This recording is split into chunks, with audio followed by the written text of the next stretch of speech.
And this snowy day, the amaryllis is coming into flower. How lovely is that on a snowy day? Be great if that opens up while we've still got some sprinkling of snow, that bright red flower that it produces. I'm really pleased with it. I don't know what I did to make it work, but it's worked. Oh, it's freezing cold.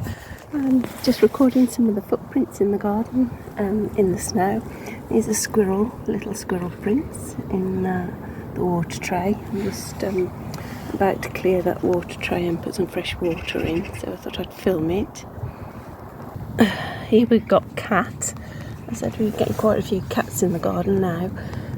Seems to have curtailed the rat action. We're not seeing any rats, but obviously if there's no rats, the cats will be bird hunting. There's my own footprint, and then lots of bird prints. Wood pigeon, I think, here, because it's quite a big print. And yeah, it's great to see different prints in the garden. See if there's any fox up the top. Well, I've wrapped up. I'm still suffering from a cold, but I couldn't come out and not feed the birds, so it's the 2nd of January and our first little flurry of snow. Not much here, but makes it look pretty. Not sure when I'll get the mistletoe going into the apple tree, because it's too cold for me at the moment. So, but yeah, some real beautiful things as always in the garden when the weather's like this. The ice on the Acer for a start. I haven't got my glasses on, so I'm not sure if it's in focus or not, but yeah, I'm going in now. I've quickly fed the birds. The robin's been fed out my hand as soon as I got up the garden, so the robin's doing fine. Yeah, so all looking pretty for our winter.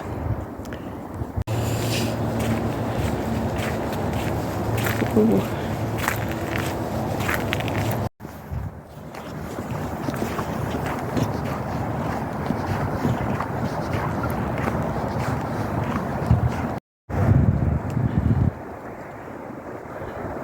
Lovely wintry walk down the canal. Trying to get some fresh air into our coffee lungs. Can't stop coughing with this flu thing that we've got. Hopefully this will brace us for a better week ahead. More snow. Oh, it's blowing in through the window. Yeah, more snow this morning. Some really large flakes earlier. But the garden looks, well, you can see my garden. Mine stands out. It's the garden with things in. The garden over on the left is just an empty garden. So it's mainly bramble, as you can see. So this garden used to be a beautiful garden full of they were mainly perennial flowers, but she loved a garden. This one used to be an allotment garden. This one was always a well-kept garden. This one was also a well-kept garden. Mine here, as you can see, is the garden with all the plant life in. This one was an absolutely stunning garden, and I used to have farm animals like chickens and goats at the top of the garden. My next door neighbour here, his garden was an L shape. You can just see where that fence ends. It goes around the corner. He owned the butterland at the bottom. That was an orchard, and he had lots of flowers and always took us round to see his butterflies in his garden. This garden was just always grass and a few roses, and that garden there with the little shed in, that was sort of just a grassy garden. But yeah, now they're all just sterile gardens, really. This lady passed away and a young couple moved in. It's just concrete and a lawn. This one, she's still there, but she's so elderly. Sorry, this one here, she's elderly, and her son's come and sort of cut everything down. She has a few little flowers, but nothing else. This house is just not looked after, so it's empty. So it's just bramble everywhere, which isn't a bad thing. But the butterflies, so it's and for animals to hide in, but that's where the rats are all hiding. And so that's how it looks.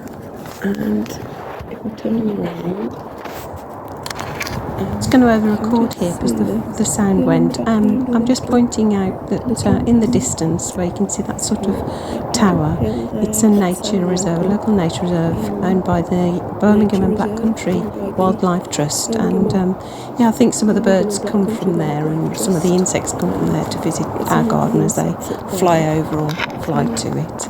That's what it looks like by me today on this snowy day. Right, I'll try and get the, as I'm feeling a lot better, I'll try and get the mistletoe into the apple tree in a little while. It was so cold while I was videoing. I didn't video. I did have the mistletoe berries in this little dish and gave them a good smashing with a fork before applying them to the tree, but I wasn't recording, so I'll just show you where I've put the mistletoe in the tree. So we've got some here, you see it there, squish it on, make sure it's really on. It's very sticky stuff, but you want it to. There, I've put some here. There's a little sort of crevice there. I'm hoping the seed makes contact with the bare wood, and I'll cover it with this casing. That's the sort of sun. The sun gets onto that part of the apple tree.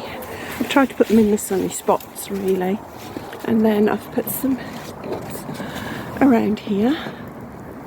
In this little spot, this bit here, there's a little dink sort of there, so hopefully the seed, which is the green thing, I don't know if you can see, makes contact with the tree. There's a couple there. I did put some in this knot, whether they'll take in a knot I don't know. And I've put some there as well. But anyway, it's worth trying, and we'll just have to see. It takes a little while for them to grow. You see two little tiny green leaves pop out first, as usual with a seed. Just have to be careful, because I think the 1 year that it actually took, I didn't realise what it was and touched it and knocked it off, which was on this branch here. So I'll hold out hope for them to work, and we'll see what happens. Probably could do with being a bit higher up, but I'm not getting the steps out, so that's where I've planted them.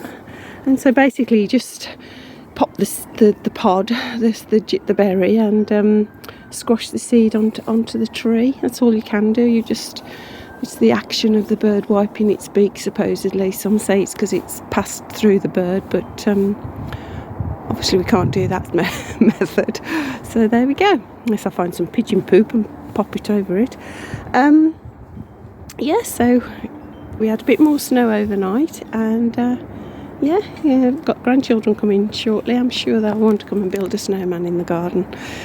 So I hope you have a go at making your mistletoe grow on your apple trees. You can try it on cherry as well, and rowan, I believe, will do it. And I have done that in the past, but nothing has appeared on those either. So I think the germination rate is very low. Right, take care and enjoy the weather.